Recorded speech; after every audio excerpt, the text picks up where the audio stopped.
Welcome to the Fuel Triathlete Show. I'm your host, Andrea, registered dietitian and fellow triathlete. I specialize in coaching endurance athletes to fuel their body to have more energy, PR at races, and improve their relationship with food. This podcast will give you practical and actionable strategies to help you transform into a well-fueled triathlete. Now let's get into today's episode. Hey everyone, welcome back to another episode of the Fuel Triathlete. My name's Andrea and today's all about off-season nutrition. So I'm recording this at the beginning of November. Some of us may have already finished our last race of the season, or it may be coming pretty close. And I want to talk about today, how should your nutrition needs change, or how should your focus change on your nutrition in this kind of in-between transition period. So right now, we probably don't have a race right on the horizon, and we've kind of adjusted our training a little bit. For me personally, in the off season, I'm focused on strength training. I'm doing more strength training, lifting heavier than I would closer to a race, and focusing on building strength and injury prevention. For my swimming, biking, and running, I'm still doing that, but the time and intensity is lower than it was when I was building and training for my race. For my swims, I'm more so focused on improving my form and my technique. So workouts a lot different. In the pool, I'm doing a lot of drills, which tends to be lower intensity. I'm kind of using this time to have a little bit of fun, try something new, trying Pilates reformer, and doing some spin classes to mix up being on the trainer at home. So with that in mind, if you think about what kind of your goals are in the off season, that's going to help guide you a little bit towards how your nutrition's going to change. So you may be looking to build muscle, build strength. Maybe you're looking to lose some body fat. Maybe you're just looking to maintain. Regardless, your training is probably a lot different than at other times of the year. So I want to talk about how at this time, what you can do in terms of your day-to-day nutrition, what to focus on, and then also how your race nutrition. So I know we don't have those races on the horizon, but what you start to do now in terms of fueling your workouts can really get you prepped and ready for the race season that's coming up. So really, this is a good time to think about nutrition. You probably have more time, you have more effort that you can put into it, and you can start to build some really good habits that are going to help you in the in-season and help you be their best and healthy and perform. So first off, starting with our day-to-day nutrition habits. So if you think about the in-season, your training intensity is higher, the number of hours that you're training is higher, and compared to now, then our carbohydrate needs are going to change. So I like to kind of use this analogy of carbohydrates being like gas in our car. So the gas fuels our car to help us drive. We're going to need a lot more gas if we're someone that maybe commutes to work, or if we're going on a road trip versus just driving in and around the city. So carbohydrates, how does that change? It's probably going to come down. It doesn't mean that you want to do low carb or no carb, but we want to adjust our carbohydrates based on our training. So I like to use with my clients this plate analogy as one tool to think about how to adjust your carbohydrates. And on a rest day or a very easy day or a light workout, how your plate may look is that you have half a plate of vegetables covering the plate, a quarter of your plate or about a fist coming from carbohydrates or grains and starches, so like breads, rice, cereals, pasta, and then a quarter of your plate being protein. So the majority of your plate is vegetables to help fill you up, feel satiated, give you a lot of good vitamins and minerals to stay healthy in the off season, but the carbohydrates are not taking up a major part of our plate. Now, when you're in the in season and you're higher intensity training, your body's requiring more carbohydrates, your plate may look more like the vegetables and carbs are flipped. So half that plate of carbohydrates, a quarter plate vegetables, and a quarter plate of protein. That's a kind of plate for getting ready for a long workout, the meal before, doing some carb loading, that kind of stuff. Now, maybe in between would be more of like a quarter plate protein, about a third carbohydrates, and a third vegetables. So think about, what that looks like, and maybe start to reproportion your plate. in the off season, if your training is lower or on those lighter days, fill up most of your plate with vegetables, about half, a quarter protein, and a quarter carbohydrates. Now, if you do still have some high intensity training sessions or a long run or a long bike, then definitely before the meal, before those, switch up your plate a bit, cut back on the vegetables and add those carbohydrates back in. So you want to start to get in that habit of adjusting your carbohydrates to your training, and using this kind of plate model is a good way to kind of visually start to do that. Now in the off season, you want to also probably add more vegetables, just as I talked about. So we're going to be adding more vegetables into our diet and trying to get fruits and vegetables with each meal, and even maybe some snacks as well. We want to make sure we're getting enough protein. So really prioritize getting protein at every meal. It's going to help with muscle building and recovery and immune health too. Your protein needs can really kind of depend on what your goals are. But if you are someone who in the off season has a goal of weight loss or gaining muscle, you want to probably do about 1.8 grams of protein per kilogram of your body weight to about 2.2 grams of protein per kilogram of body weight. So to figure out your weight in kilograms, you're going to take your weight in pounds and divide that by 2.2. Then what you do is take one of those numbers in the range and multiply your weight in kilograms by 1.8, 2, or 2.2. And that's going to tell you how much protein you want to have through the day, and really work on kind of spacing that through the day. So getting into this habit of adjusting your intake based on your training can be helpful, because as your training ramps up, then you can start to readjust your plate too. Now, another thing I think is really good to work on in the off season is starting to learn to meal prep or batch cook if this is not something that you're doing already. There's so many different ways to do this, and I'll talk about what I find works for me and then also some other strategies. But it's, when we get into the in-season, we're training a lot. We're really focused on getting our workouts in, getting our training in, and maybe don't necessarily prioritize nutrition as much. And I think now in the off season, if you can start to build that habit of each week doing some type of meal prep or meal planning, it's going to be kind of a seamless transition into the in-season. It's going to be something that you're already doing. So one way that I really like to meal prep, and this works for me all year long, is kind of doing what I call ingredients prep. So I talked a little bit about earlier, when we think about a balanced meal, we want to include carbohydrates, we want to include protein, we want to include some fruits and vegetables, as well as healthy fats. But I want you to think about 1 or 2 carbohydrates that you can prep, 1 or 2 proteins, and then a couple of vegetables. So what this looks like is, for me, I'll pick some proteins. So one week I'll cook up some chicken breasts and I'll cook some cubed tofu. And then for carbohydrates, I'm going to pick 2 carbohydrates. So I'll cook a batch of brown or white rice, and then I'll either dice some potatoes and air fry those, or I might kind of just bake some whole sweet potatoes. And then for my vegetables, I tend to make a bunch of different salads, basically one salad, but pre-portion it into little containers. And then I'll probably stir fry some frozen vegetables. But basically this kind of ingredient prep allows you to have all the foods that you need ready to go. And what you can do is mix and match based on how you're feeling that day. What are you craving on Monday? And so you can take one of your proteins, maybe we make some chicken, rice, and vegetables, almost like a stir fry. You can switch it up and use tofu, maybe you also bought some pita, and then a salad, make some wraps. So it really allows you to mix and match with those different ingredients, and it also allows you to adjust the portions.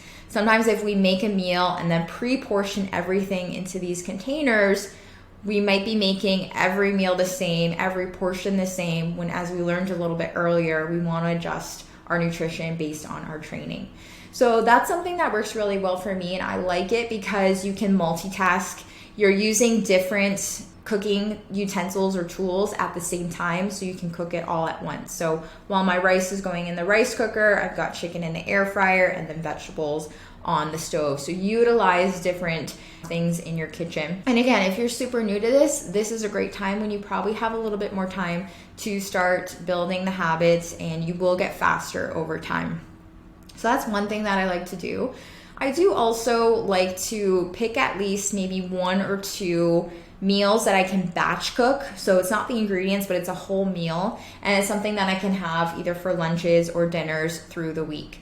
So this sometimes is requiring maybe a little bit of creativity. You got to find a recipe that you like. But things that I find work for me really well are stuffed peppers, so a lasagna skillet. I do like a Mexican skillet with like rice, black beans, taco seasoning, ground turkey. I might do a shepherd's pie. So both of these are things I like to do. Another thing that works really well is a sheet pan meal. So on a baking sheet, you can all-in-one cook your protein, carbohydrates, and vegetables. Breakfast can also be a really great meal to meal prep, especially if you're someone who trains in the morning and you go straight to work. So instead of skipping breakfast or not having a balanced breakfast or stopping through the drive-through, getting into the habit now of finding some good breakfast that you like to meal prep so you can take those with you to the gym or into the pool in the morning. So things that I find work really well for myself and my clients are overnight oats, Greek yogurt parfait, smoothie bags, hard-boiled eggs. So meal prep is really one of the big foundations that I teach my clients. I figure out based on what their skills are, based on what time they have, what style of meal prep is going to work best for them. And then all my clients receive a big database of recipes that they can choose from that are going to provide the nutrients that they need.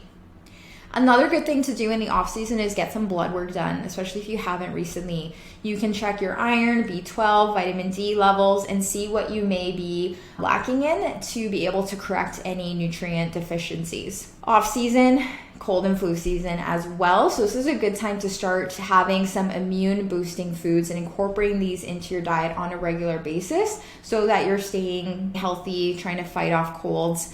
Couple foods that are kind of your most immune boosting foods are the following. So 1, vitamin C. So vitamin C rich foods would be things like strawberries, peppers, citrus, broccoli, Brussels sprouts, kiwi.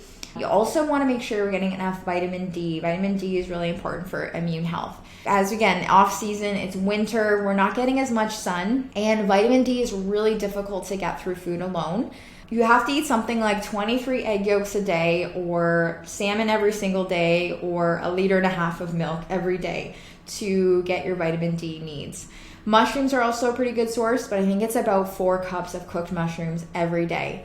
So a lot of these foods, very difficult to eat, and I wouldn't recommend eating that many eggs. So it's a good time to look at taking a vitamin D supplement, at least 1,000 international units per day. 1 to 2,000 could be good. And again, if you get some blood work to see what your levels are, you may see if you potentially need more than that. Vitamin E is also another antioxidant like vitamin C, which is good for keeping our immune system healthy.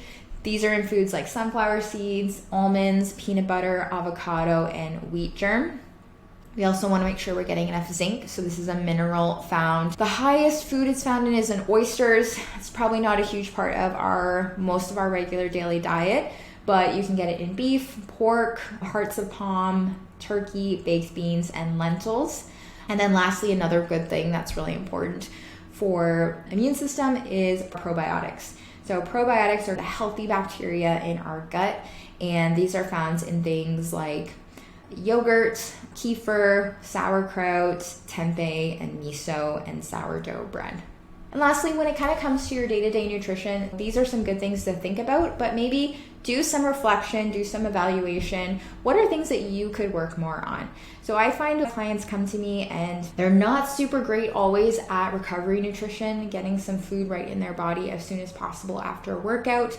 So I do have a podcast all about that. Podcast number 2 is all about recovery and post-workout nutrition. So now is a good time to start kind of building that habit, or you may not be drinking enough water. So right now is a good time to start thinking about your daily nutrition habits. Don't wait until it's race time or it's close to race season, because you're getting busier. You're going to be focused more on your actual race day nutrition, but your day-to-day nutrition habits are so fundamental to helping to race day as well. So try some of these tips kind of for your day-to-day nutrition. But also know that everyone is super unique. Everyone has different goals in the off season. So if you do want a bit more of personalized advice, reach out to a dietitian. I offer one-to-one nutrition counseling all throughout the year and it may be of something of benefit to you. So now the last part of this podcast is all about things that are going to help prepare you for figuring out a race day nutrition plan and also things that kind of relate to fueling your actual workouts. So the first thing is that in the off season, now is a good time to use alternative fuel sources to gels, sports drinks, all that kind of stuff. So I really recommend my clients a couple months out from their race that they're really starting to use the products that they want to use on race day, dialing in the race nutrition plan. But right now you don't have a race right on the horizon. So maybe start to use a little bit more foods during training. So some examples of foods you could use during longer runs would be like candy. So like gummy candies or jubes. I would just avoid not using like chocolate. Applesauce or baby food pouches are awesome too. There's a nice screw cap on there. Fruit snacks, dried fruit, or even looking to some like homemade sports drinks as well. For biking, long bike rides on the trainer, you can use any of those items that I talked about in using fueling long runs, but you could also use like baked potatoes with salt. You can use pretzels, just regular salted pretzels, or like those peanut butter filled pretzels could be great. You can make a sandwich, like a peanut butter and jam or a peanut butter and honey sandwich, banana. Now in the off season is a good time to train your gut, and training your gut just means training your digestive tract to be able to absorb a higher amount of carbohydrates and utilize those carbohydrates during your training. Don't wait until you're super close to your race and start to train your gut. Use your off season now. In half and full Ironmans, I have some of my clients taking 100 to 120 grams of carbohydrates per hour. And it, yes, is possible and can improve your performance, but if you're someone who's right now really only training with about 30 to 40 grams of carbs, if you wait until too close to your race, you may not be able to build up to that amount. So you don't have to do this super early in the off season because you may not be having such long training sessions, but later into the off season, start training your gut. So what that means is on your weekend long runs or your long bike rides where you're going to be fueling, add an extra 10 grams of carbs per hour each week. So let's say you go out on a 2-hour bike ride or a 2-hour training ride, and my max is 40 grams of carbs per hour. That's all I can tolerate. What I want you to try to do is the next week, build it up a little bit. So maybe you try 45 grams of carbs per hour or 50 grams of carbs per hour on that, and then build up gradually each week from there. And doing it slowly is a good way to, again, train that gut as opposed to doing huge jumps week to week. You may start to have some GI symptoms. And you can use it, again, either with your sports products or those foods that I talked about. The off season can also be a great way, not just to fuel with food, but perhaps you want to try out new fuel sources in terms of like sports products. So maybe you were someone who used a certain type of sports drink or a certain type of gel, and you want to transition to trying something new for next year. Start to give some of that a try and see what you like, so that when it does come time to close to your race, you know what you want to use. We'll talk about probably closer to race season, how much carbs you need per hour. Okay, so these are things to focus on in the off season. So when it comes to our day-to-day nutrition, I want you to kind of think about what are some habits that I have that I want to maybe break, or some habits that I want to start to build that are going to help me keep healthy, reach my goals, and help with my performance into the next season. And then also think about kind of your race nutrition. So maybe reflect on how the nutrition in your last race went. Do you need to start training your gut? Do you want to try a new fuel source? Or just for anyone in general, you can put away some of those sports products and start moving into fueling with some foods to change things up and save some money as well. So thanks for tuning in today, and have a great day.